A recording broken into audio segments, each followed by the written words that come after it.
from Hollywood, I'm Martin Grove, welcoming you to our Screendollars podcast, Box Office Autopsy.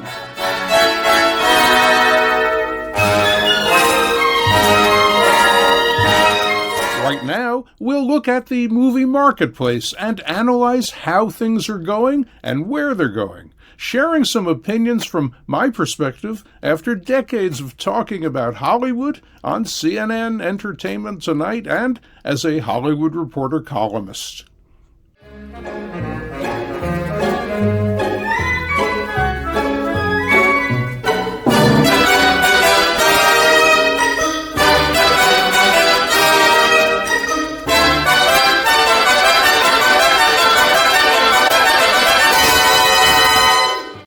Bullet train pulled into cinema stations everywhere, ending the summer movie season 5 weeks before Labor Day. We knew from the tracking not to expect a super speed train ride, but nonetheless it looks good compared to what we'll likely be seeing from the string of low-profile horror films taking over theaters for the next 9 weeks.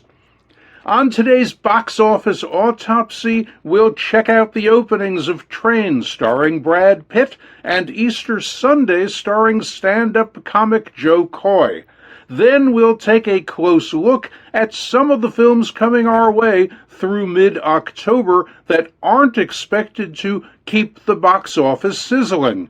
And later, in our Oscar Outlook Spotlight, we'll talk about the 60th Annual New York Film Festival and its opening night presentation, Noah Baumbach's drama White Noise, and its centerpiece selection, Laura Poitras' documentary All the Beauty and the Bloodshed. Let's get started with Sony's R-rated action thriller Bullet Train, which reportedly cost $86 million to produce.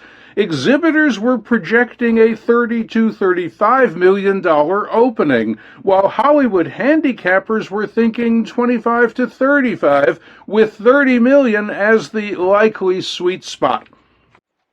As it turned out, they were right. $30.1 million worth of train tickets were sold at 4,357 theaters. Internationally, Train did $32.4 million in 57 markets, bringing its global cum to $62.5 million. Critics on Rotten Tomatoes are a dismal 54%, but action films aren't driven by reviews. Audiences like it more at 78%, but that's not really enough to translate into great word of mouth. And it doesn't help that it's an original action film, not a new brand name franchise episode. What Train does have going for it is Brad Pitt, plus director David Leitch, who directed Deadpool 2. Train's arrival in first place sent Warner Brothers and DC Entertainment's animated action-adventure DC League of Super Pets to second place, with $11.2 million at 4,332 theaters, falling 51% from last weekend. It's done $45.1 million domestic. Universal, Amblin, and DreamWorks' PG-13 comedy Easter Sunday was the weekend's only other wide opening and finished 8th with just $5.3 million at 3,175 theaters. Exhibs were predicting 8 to 10 million. Media pundits started out with 10 to 12 million, but cut that back late in the week to under 10. Good move. Critics hate it with 45% on Rotten Tomatoes. Audiences are higher at 70%, but that's not going to do much for word of mouth. The only good news is that it reportedly cost just $17 million to produce. Here's a quick scene from Easter Sunday that just might brighten your day with a few laughs. License and registration. Joe? Is this Joe? Vanessa! Yeah! Wow! And you're a cop now? Yeah, have been for the last 10 years. You would have known that if you wouldn't have ghosted me the way you did. Yeah. And this your dad? Yeah. You know, me and your daddy, we used to be real intimate back in the day. Oh, really? Yeah, I could have been your mama. But clearly I'm not. Yeah. Joe Valencia. Yes. I can't believe it. In a Subaru at that. What happened? You just gave up, huh? You know, when I saw the Subaru, I was thinking to myself, oh, there got to be two ladies in a Labradoodle. But nope. It's you, Joe. Yeah, it's me. It's you, Joe. It's me, Vanessa. Get the hell out the car. Looking ahead, those dark clouds on the horizon are heading for theaters everywhere as our sizzling summer comes to an abrupt and very premature end. These studios folded their tent poles and put them in cold storage until mid-October, leaving just a stream of original horror thrillers, a few action films, and some re-releases for exhibitors to play over the next 9 weeks. This will be the worst shape exhibition's been in since the darkest pandemic days, and it follows record-setting July ticket sales, according to the latest research from London's Gower Street Analytics. July hit a new peak in global box office grosses since the pandemic began, according to Gower. The global box office was about $3.37 billion in July, smashing last October's pandemic-era monthly record of $3.06 billion. July's top global titles per Gower were Universal and Illumination Entertainment's animated family adventure Minions: The Rise of Gru with $705 million for the month, and Disney and Marvel's superhero epic Thor: Love and Thunder with $662.5 million. There also was box office energy from holdovers, like Paramount and Skydance Media's Top Gun: Maverick, starring Tom Cruise, which has grossed over $1.32 billion worldwide, adding about $275 million in July. As for July's domestic market, Gower puts that at about $1.13 billion, a one-month high going back to December 2019. July also witnessed ticket sales at their closest level to the pre-pandemic average, with just an 8% decline from July's average for 2017 through 2019. By the end of July, the domestic market cum was $4.86 billion, beating $4.49 billion for the full pandemic year 2021. After the product slowdown kicks in next week, August's totals won't be anything like July's. Here's a quick look at what to expect.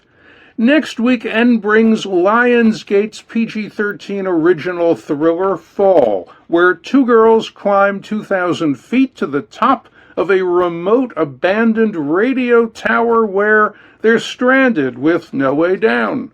Its average first-choice tracking is an unencouraging 4 points below norm. Universal's R-rated horror adventure Beast, starring Idris Elba, opens August 19th. Its average first-choice tracking is equal to the norm, but its scores are way too low to get excited about.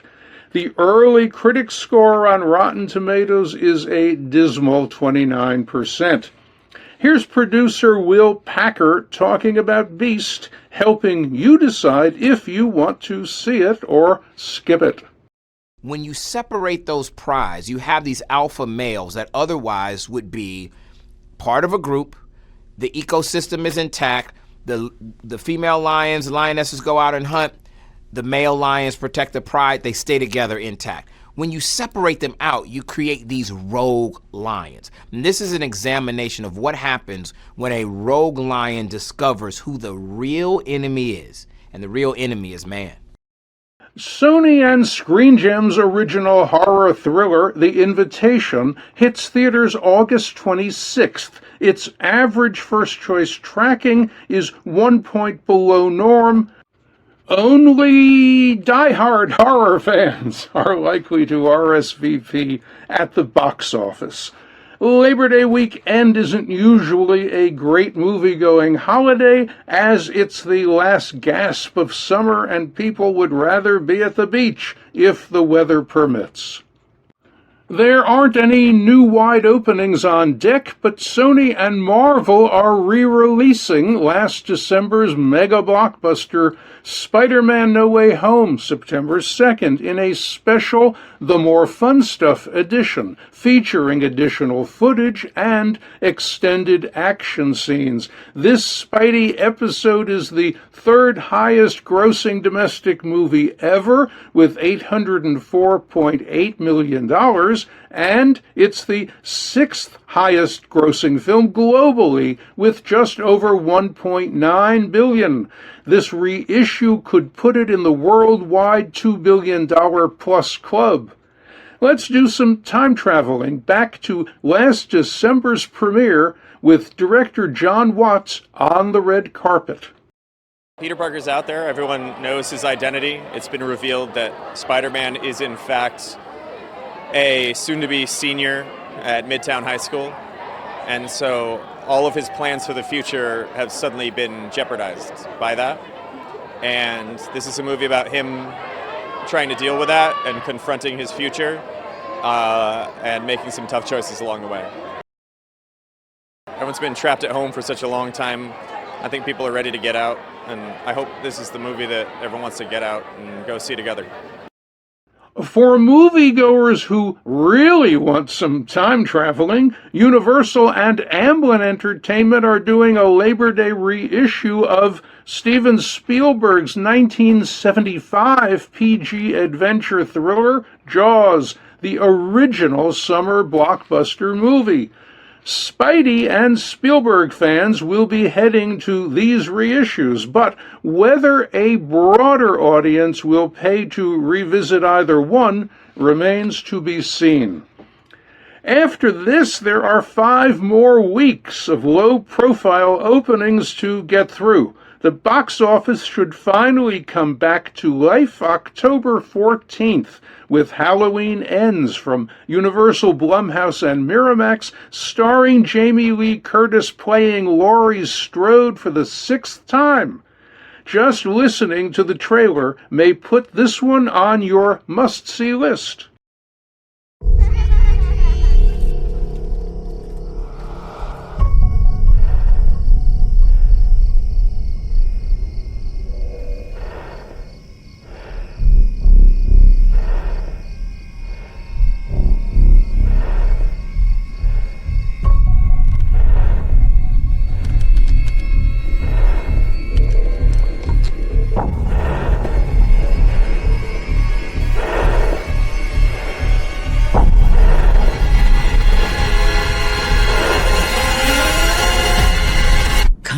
Let's go.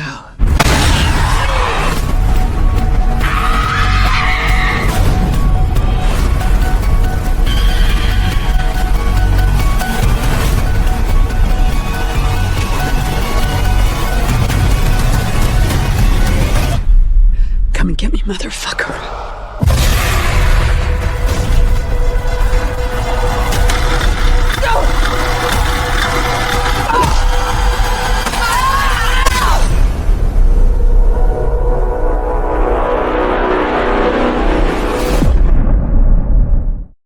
The franchise's previous episode, Halloween Kills, opened last October 15th to $49.4 million. It did $92 million domestic and $131.6 million worldwide. Impressive numbers for those darker pandemic days. Halloween Ends should pack a good box office punch, as it's arriving much later in the pandemic when moviegoers have shown they're happy to be back in cinemas. Right now, it's time for our Oscar Outlook focus on the latest awards season action. The New York Film Festival was in the news this week. It may not have Venice's red carpet glitz, but it makes up for that by spotlighting awards hopefuls in the world's media capital. As the 60th annual edition gears up to run from September 30th through October 16th, it's giving Oscar pundits something to talk about. By choosing Noah Baumbach's White Noise for opening night, it shows that the Netflix drama, which will also kick off the 79th Venice Film Festival, August 31st, is an Oscar Best Picture frontrunner. Launching two prime festivals also puts it, sight unseen, on track for 2023 nominations for directing lead actor Adam Driver and lead actress Greta Gerwig.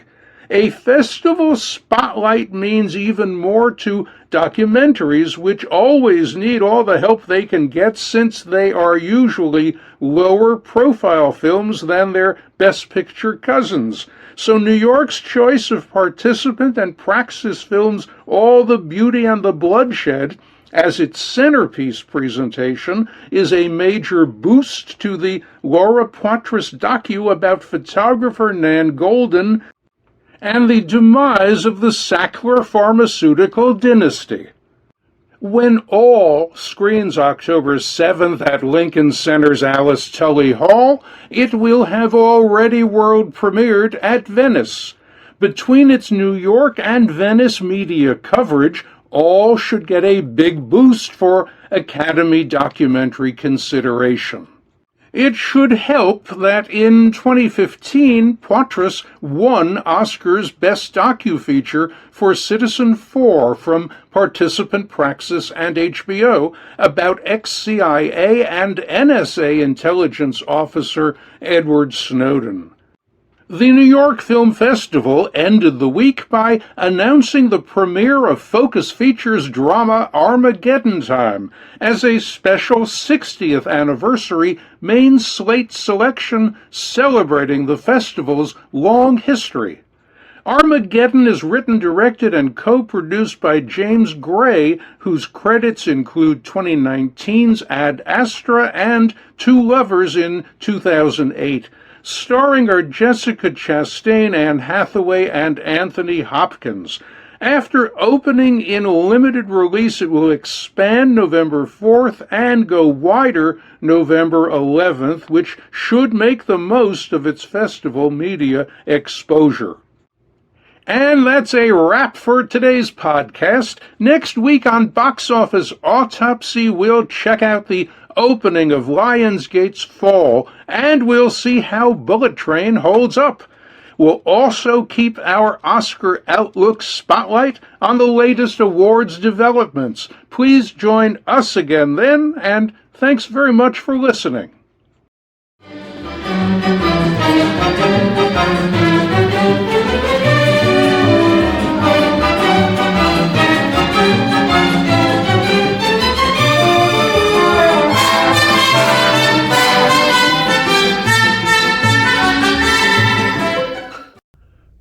Time now for our film flashback look at what was happening in Hollywood right around now, way back then. Let's set today's time travel dial for August 11th, 1964. The Beatles' first movie, A Hard Day's Night, paved the way for their next film, Help, which opened a year later to the day. Night, which hit New York cinemas August 11th, 1964, has done about $11 million worldwide since then. Help arrived in New York the next August 11th and has done over $12 million globally. Both films were distributed by United Artists and directed by Richard Lester. The Beatles wanted to work with Lester because of his 1959 short, The Running, Jumping, and Standing Still film, co-directed with Peter Sellers. Night's working title was first The Beatles and then Beatlemania. It famously was changed when Ringo Starr, exhausted from filming, said he was resting on A Hard Day's Night. John Lennon shared that with producer Walter Shenson, who pitched it as the new title to UA, which didn't like it. At Shenson's suggestion, UA bounced it off some young staffers and then changed its mind. John, with Paul McCartney, began work on the title song that night, along with George Harrison and Ringo, and played it the next morning for Shenson. UA was most excited about a loophole it had found in the Beatles' U.S. contract with Capitol Records, which didn't cover movie scores, meaning that UA could release a night soundtrack album. On that album, the Beatles performed 8 songs, and there were also 4 instrumental tracks from the score arranged by George Martin. It quickly became a #1 LP. Years later, UA got out of the record business and sold its catalog to Capitol, which then reissued Night Soundtrack on its own label. As for Help, it wasn't supposed to be the Beatles' second movie. They were going to do a Western where they all pursued a cattle baron's daughter, but that project evaporated and instead they made Help. Paul has said Help's screenplay was written to meet their requests to film in places like the Alps and the Bahamas, where they'd never been.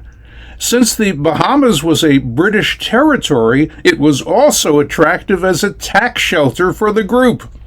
Help wasn't the film's first title. When Capitol released Ticket to Ride, the first single, it was said to be from the movie 8 Arms to Hold You, a title the Beatles disliked and that didn't fit the storyline. Help, of course, turned out to be the perfect title.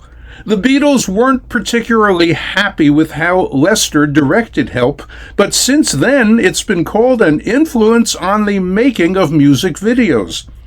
During production, Paul was working on a song he called Scrambled Eggs, driving Lester crazy by playing its melody over and over. By the time filming wrapped, Paul had finally sorted out the lyrics, and Scrambled Eggs had become yesterday.